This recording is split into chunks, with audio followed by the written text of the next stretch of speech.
Hi வணக்கம். இந்த வீடியோவில் நாம் வீட்டுடைய மேற்பரப்பில் ரூஃப் காங்கிரீட் வந்து போடும்போது அல்லது போட்ட பிறகு பார்த்திங்கன்னா உடனே கிராக்ஸ் வருதுன்னு நிறைய பேர் வந்து சொல்கிறாங்க. ஸோ இதற்கான ரீசன் என்ன, இதை வந்து நம்ம எப்படி வந்து அவாய்ட் பண்ணலாம், ஸோ இதை வந்த பிறகு வந்து என்னென்னலாம் வந்து சேஃப்டி ப்ரிகாஷன் பண்ணி அதை அரெஸ்ட் பண்ணுறது அப்படின்னு வந்து பார்க்கலாம்.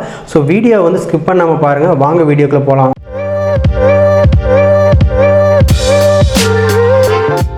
பொதுவாக வீட்டுடைய மேற்பரப்பில் நம்ம ரூஃப் காங்கிரீட் போடும்போது ஒரு 3 ஹவர்ஸ் அல்லது 4 ஹவர்ஸ் அல்லது 1 or 2 டேஸ்லேயே வந்து சின்ன சின்ன கிராக்ஸ் எல்லாம் வந்து ஃபார்ம் ஆகிருக்குது.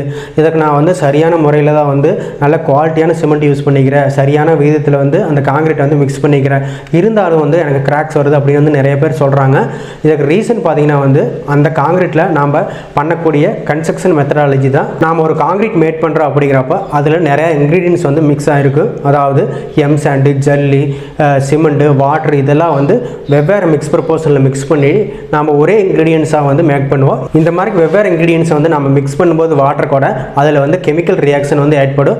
இந்த கெமிக்கல் ரியாக்ஷனால் பார்த்தீங்கன்னா வந்து அதிக அளவில் வந்து வெப்பம் வந்து வெளியிடப்படும். இந்த ப்ராசஸ் நம்ம வந்து ஹீட் ஆஃப் ஹைட்ரேஷன் சொல்கிறோம். இதை தவிர்க்கிறதுக்காக தான் நம்ம காங்கிரீட் மேற்பரப்பில் வந்து வாட்டரை வந்து அப்ளை பண்ணுறோம். இந்த ஹீட் ஆஃப் ஹைட்ரேஷனால் வரக்கூடிய வெப்பத்தை தணிக்கிறதுக்கான குளிர்ச்சியூட்டக்கூடிய வாட்டர் வந்து அந்த மேற்பரப்பில் இல்லை அப்படிங்கிறப்ப கண்டிப்பாக வந்து அந்த காங்கிரீட் மேற்பரப்பு வந்து சுருங்க ஆரம்பிச்சிடும். இதை நாம் ஸ்ரிங்கேஜ் கிராக்ஸ்னு சொல்கிறோம். இந்த சிங்கேஜ் கிராக்ஸ்னால தான் வந்து நம்ம காங்கிரீட் போட்ட உடனே அல்லது காங்கிரீட் போட்ட 1 or 2 டேஸ்லேயே வந்து நிறைய கிராக்ஸ் எல்லாம் வந்து ஃபார்ம் ஆகுது. அடுத்து நம்ம இதை எப்படி வந்து அவாய்ட் பண்ணலான்னு பார்க்கலாம்.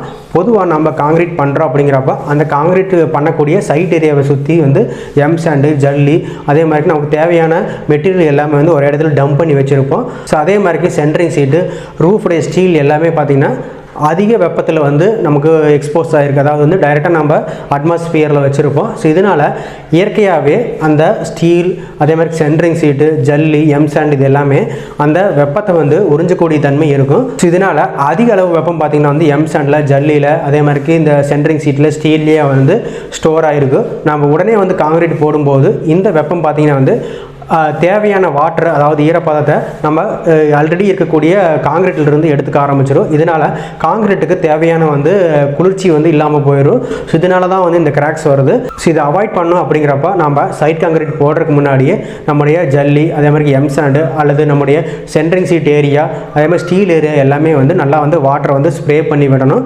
ஸ்ப்ரே பண்ணி விட்டுட்டு நம்ம வந்து காங்கிரீட் போடும்போது இந்த வெப்பத்தினால் வரக்கூடிய ஸ்ரிங்கேஜ் கிராக்ஸை வந்து நம்ம வந்து ஓரளவு வந்து அரெஸ்ட் பண்ணலாம்.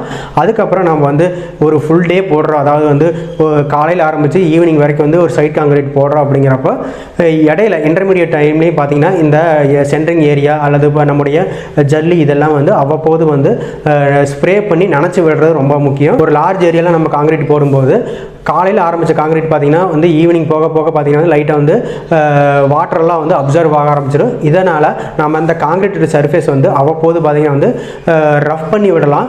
ஸோ அடுத்து பார்த்திங்கன்னா ஒரு 2 hours 3 hours ஆறுச்சு அப்படிங்கிறப்ப லைட்டாக வந்து வாட்டர் வந்து ஒரு ஸ்ப்ரே பண்ணி விடுற மாதிரி கூட பண்ணலாம். ஸோ இந்த மாதிரி பண்ணுறதுனால நம்ம வந்து கிராக்ஸ் வந்து ஃபுல்லாக வந்து அரெஸ்ட் பண்ணக்கூடிய வாய்ப்பு இருக்குது. ஸோ நெக்ஸ்ட் நம்ம வந்து இந்த மாதிரி கிராக்ஸ் வந்துருச்சு, கிராக்ஸ் வந்து நம்ம எப்படி அரெஸ்ட் பண்ணலான்னு பார்த்துடலாம். இந்த மாதிரி கிராக்ஸ் வந்துருச்சு அப்படிங்கிறப்ப அந்த கிராக்ஸில் இருக்கக்கூடிய கேப் வழியாக பார்த்திங்கன்னா வந்து வெளியில் இருக்கக்கூடிய அட்மாஸ்பியரிக் ஏர், அதாவது வெளியில் இருக்கிற காற்று பார்த்திங்கன்னா வந்து உள்ளே போகக்கூடிய வாய்ப்பு இருக்குது. ஸோ அதே மாதிரி நம்ம வந்து உடனே வந்து க்யூரிங் பண்ணுறதுனால அந்த க்யூரிங் வாட்டருமே பார்த்திங்கன்னா அந்த கேப் வழியாக உள்ளே போயிட்டு நம்ம உள்ளே இருக்கக்கூடிய ஸ்டீலை வந்து கொஞ்ச நாள்லேயே வந்து கரோட் பண்ணக்கூடிய வாய்ப்பு இருக்குது. இந்த கரோஷனால் பில்டிங் ஹோல் ஏரியாவே பார்த்திங்கன்னா வந்து உள்ளே இருக்கக்கூடிய ராட்ஸ் எல்லாமே வந்து கரோட் ஆகக்கூடிய வாய்ப்பு இருக்குது. இந்த கரோஷன் வந்து டெவலப் ஆகிட்டே போயிட்டு இருக்கு அப்படிங்கிறப்ப ஹோல் பில்டிங் ஏரியாவோட ஸ்ட்ரென்த்துமே பார்த்தீங்கன்னா வந்து ரெடியூஸ் ஆகக்கூடிய வாய்ப்புகள் இருக்குது.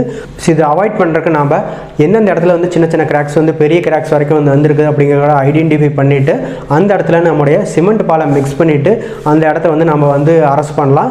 ஸோ இதை அரெஸ்ட் பண்ணி முடிச்சதுக்கப்புறம் ஃபர்தராக நம்ம வந்து மேலே வந்து வெதரிங் கோர்ஸ் போடுறோம், இல்லை வந்து ரூஃப் டைல்ஸ் போகிறோம் அப்படிங்கிறப்ப இந்த கிராக்ஸ் வந்து பெருசாக ஆகாமல் நம்ம வந்து ஓரளவு வந்து அரெஸ்ட் பண்ணிடலாம். ஸோ இது வரைக்கும் சொன்ன பாயிண்ட்ஸ் எல்லாம் நம்ம கன்சிடர் பண்ணிவிட்டு நம்ம ரூஃப் காங்கிரீட் போடும்போது ரூஃபில் வரக்கூடிய ஸ்ரிங்கேஜ் கிராக்ஸ் வந்து நம்ம அரெஸ்ட் பண்ணலாம். அதே மாதிரி நல்ல குவாலிட்டியான மிக்ஸ் ப்ரொபோர்ஷன், குவாலிட்டியான சிமெண்ட் யூஸ் பண்ணுறதுனாலே நம்ம இந்த கிராக்ஸ் எல்லாம் வந்து ஃபியூச்சரில் வராத மாதிரி நம்ம அரெஸ்ட் பண்ண முடியும். இது போன்ற சிவில் ரிலேட்டட் இன்ஃபர்மேஷன் தெரிஞ்சுக்கலாம் நம்ம சேனலை வந்து சப்ஸ்கிரைப் பண்ணுங்கள். உங்கள் ஃப்ரெண்ட்ஸ் அண்ட் ஃபேமிலி மெம்பர்ஸ்க்கு வந்து ஷேர் பண்ணுங்கள். தேங்க்யூ.